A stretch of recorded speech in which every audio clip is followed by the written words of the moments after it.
ഞാൻ ഒരു കാര്യം നിങ്ങൾക്ക് കാണിച്ചു തരാം. ഈ ഒരു പോർഷൻ മാർക്കറ്റിൽ നോക്കുക, അതിൻ്റെ ഓൾമോസ്റ്റ് സെയിം ആയിരിക്കും ഇവിടെ വന്ന സെല്ലിങ്ങും. ഈ രണ്ട് ഭാഗങ്ങളും ഓൾമോസ്റ്റ് സെയിം ആയിരിക്കും. അതിൻ്റെ ഓപ്പോസിറ്റ് ഡയറക്ഷനിൽ ഇങ്ങനെ ഉണ്ടാവും. ബയേഴ്സും സെല്ലേഴ്സും നമ്മുടെ ട്രാൻസാക്ഷൻ നിങ്ങൾക്ക് സിമ്പിളായിട്ട് മനസ്സിലാണെങ്കിൽ ഇത് നോക്കിയാൽ ഇവിടെ സംഭവിച്ചത് ഇങ്ങനെയാണ്. അപ്പോൾ ഈ ലെവലിൽ നമ്മൾ ട്രെൻഡ് ലൈൻ പഠിച്ചുള്ളത്. അപ്പോൾ ഈ ബയേഴ്സും ഈ സെല്ലേഴ്സും സെയിം ആണ്. നിങ്ങൾക്ക് മനസ്സിലായോ? ഇവിടുന്ന് ഇങ്ങോട്ട് ഉണ്ടായ ബയേഴ്സ് ഇവിടുന്ന് സെല്ലേഴ്സിലേക്ക് കൺവേർട്ടായി.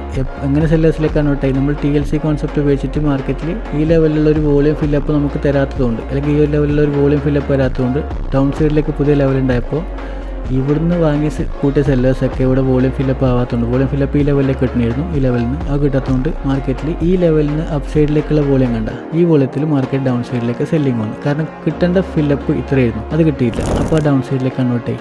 അപ്പോൾ ഇതൊരു പാറ്റേൺ ആണ്, ഇതൊരു സ്ട്രാറ്റജിയാണ്, ഇത് മാർക്കറ്റിൽ കൂടുതലും കാണുന്നൊരു സാധനമാണ്.